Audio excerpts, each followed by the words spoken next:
हर हर महादेव दोस्तों, कैसे हैं आप सब। उम्मीद करती हूँ सभी स्वस्थ होंगे। दोस्तों, चंद्र राशि के आधार पर आज हम बात करने जा रहे हैं मिथुन राशि वालों के लिए नया साल यानी कि 2025 कैसा रहने वाला है। तो सबसे पहले बात कर लेते हैं नौकरी और व्यवसाय को लेकर।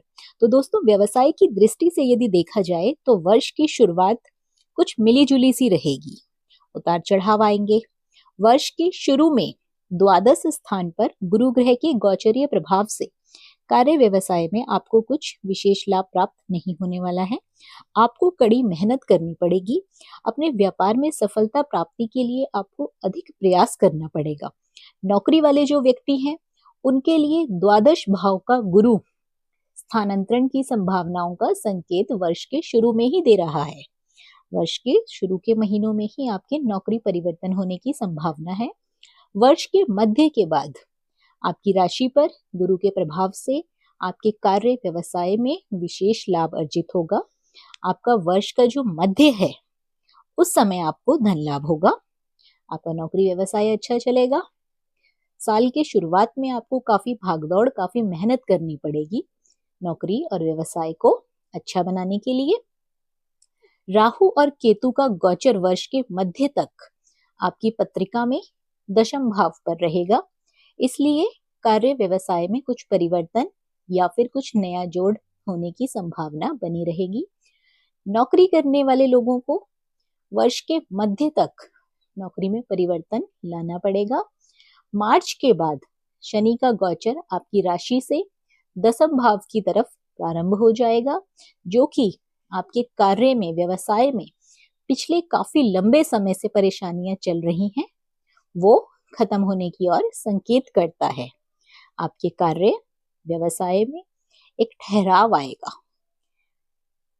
जो आप परेशानियों का सामना कर रहे थे वर्ष के मध्य से, वो परेशानियां कम हो जाएंगी।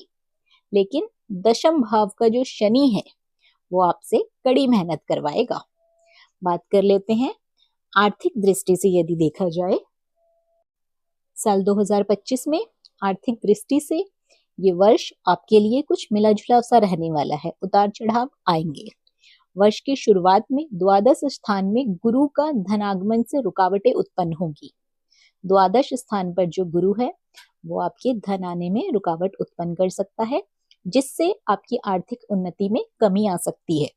इस समय के अंतराल में आपको कहीं भी निवेश नहीं करना है, नहीं तो आपको लाभ की उम्मीद बहुत कम हो जाएगी।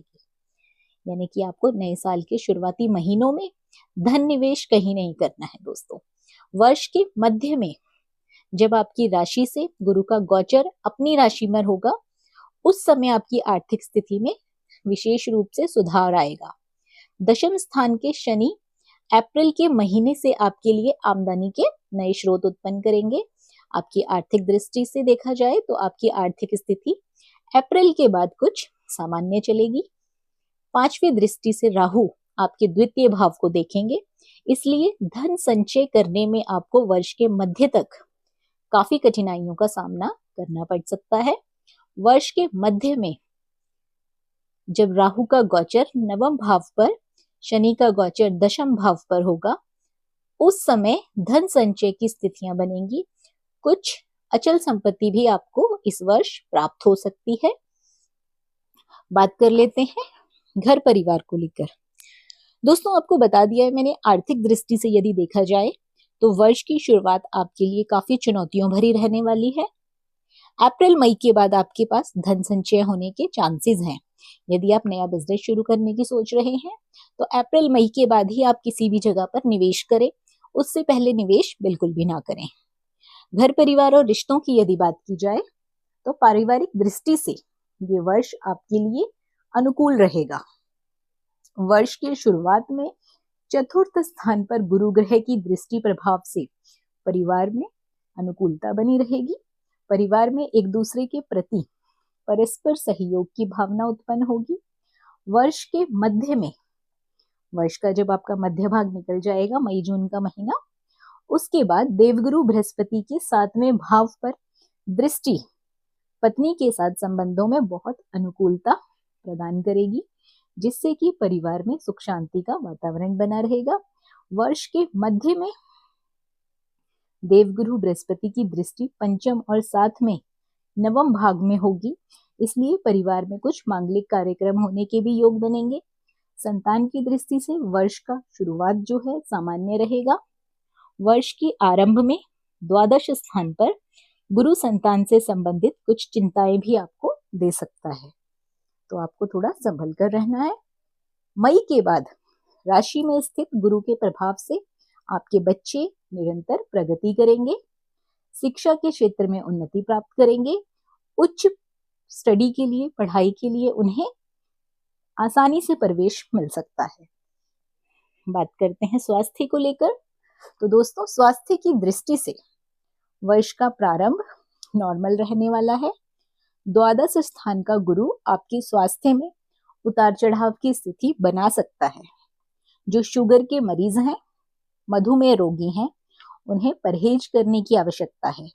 गुरु ग्रह के कारण कुछ इन्फेक्शन हो सकता है, पेट संबंधी समस्याएं आ सकती हैं। तो मई के बाद देवगुरु बृहस्पति का गोचर राशि में होने से आपकी मानसिक स्थिति में बहुत सुधार आएगा। जो लोग इस समय स्ट्रेस में चल रहे हैं, चिंता में चल रहे हैं, मानसिक तनाव में चल रहे हैं, मई के बाद जब देवगुरु बृहस्पति का गोचर राशि परिवर्तन होगी, उस समय आपकी मानसिक स्थिति में बहुत सुधार आएगा, स्वास्थ्य उत्तम रहेगा। किंतु खान पान का आपको विशेष रूप से ध्यान रखना होगा। पूरे साल आपको अपने खान पीन पर ध्यान देना है, नहीं तो आपको पेट से संबंधित समस्याओं का सामना करना पड़ सकता है। बात कर लेते हैं प्रेम संबंध को लेकर, तो प्रेम संबंध के लिए विशेष रूप से ये साल आपके लिए अनुकूल नहीं रहने वाला है। वर्ष की शुरुआत से ही वर्ष के मध्य तक प्रेम संबंधों में किसी न किसी कारण तनाव बना रहेगा। मई के बाद जब देवगुरु बृहस्पति का गोचर आपकी राशि पर होगा, इसके बाद आपके मधुर संबंधों में, प्रेम संबंधों में मिठास आएगी, आपके संबंध मधुर बनेंगे, स्थिति में सुधार आएगा। तो आपको मई तक का वेट करना होगा। जनवरी से लेकर अप्रैल मई तक आपको बहुत ही संभल कर चलना है।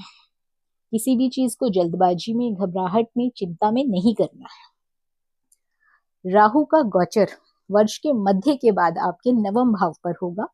नवम भाव से राहु आपके पंचम भाव को देखेंगे, इसलिए वर्ष के मध्य के बाद भी आपसी विश्वास को कायम रखना बहुत ही जरूरी होगा।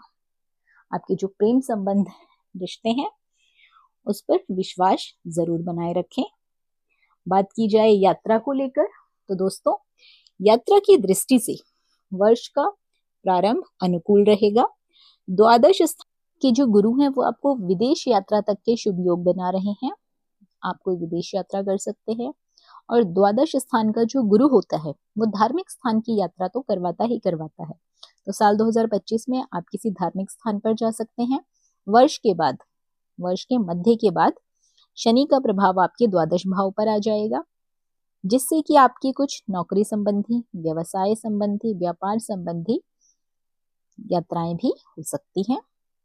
बात कर लेते हैं साल 2025 के उपाय को लेकर कि आपको साल 2025 में कौन सा उपाय करना है जिससे कि आपका जीवन सुखमय व्यतीत हो, आपको आर्थिक समस्याएं ना आए, स्वास्थ्य संबंधी समस्याएं ना आए। तो वर्ष की शुरुआत में मंदिर या धार्मिक स्थान पर पीले फल और बेसन के लड्डू बांटें।